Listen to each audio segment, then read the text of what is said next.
So what is my imaging goal? It's generally accuracy, clarity, and simplicity. You want to keep it simple, accurate, and clear. So I'll talk about two things, principles and optimization.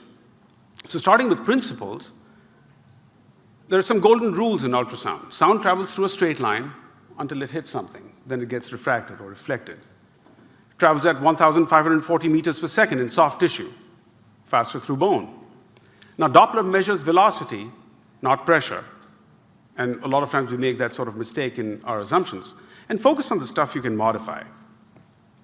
So in terms of sound and its properties, a lot of you have seen pictures like this, which define a wave, a sinusoidal wave, harmonics, distance, amplitude, wavelength. I won't go too much into details about that, but suffice it to say that air molecules in a medium have been taken through a process of compression and rarefaction from an exciting energy that creates these sound waves, which have certain properties.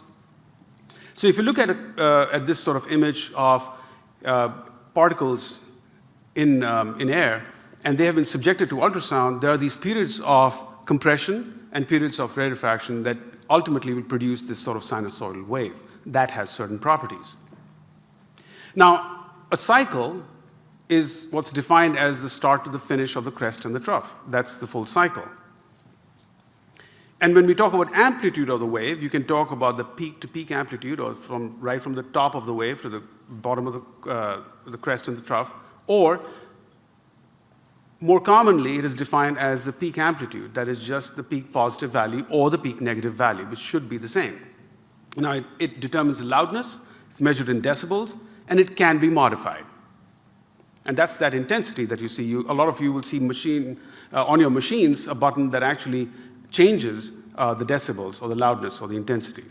If we look at a transducer, now ultrasound is not constantly transmitted in sort of that sinusoidal wave that travels through the medium. It has to take some time to listen as well. So it's actually sent in pulses.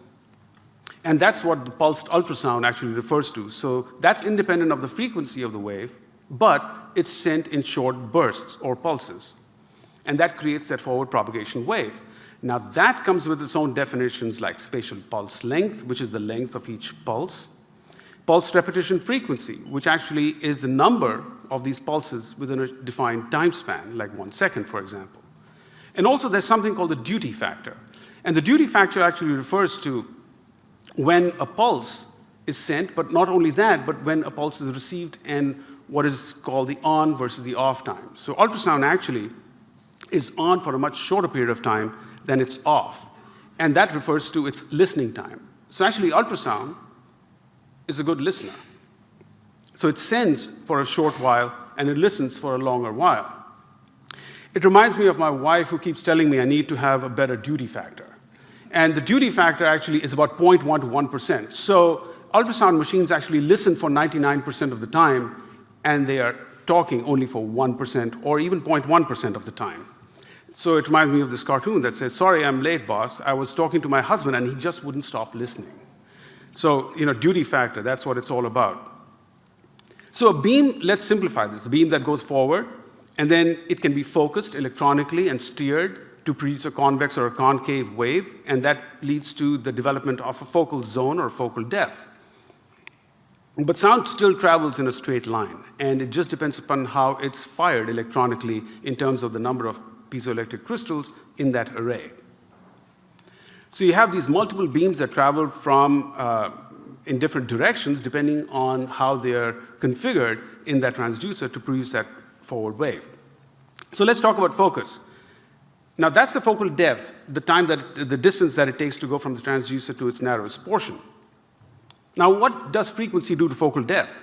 Now here we've got two transducers, one is 5 and one is 10 megahertz. And you've got another two transducers, also 5 and 10 megahertz, but they are different sizes. You can see the first two are the same size, the other two are the same, but smaller size. Now what happens to the beams that come through them? The 10 megahertz probe has a much longer focal depth, right? So the higher the frequency, the longer the focal depth. So why are higher frequency transducers smaller? Because what we need to do, we need to get that focal depth closer to where we want to image. Because higher frequency transducers image better for shorter depths. But in order for them to do that and get that focal depth to where you want it, you've got to reduce the size of that footprint. because the size also determines what that focal length ultimately will be. So you get the point as to how we want to get that focal depth a little closer, and those higher frequency transducers actually tend to be a little smaller.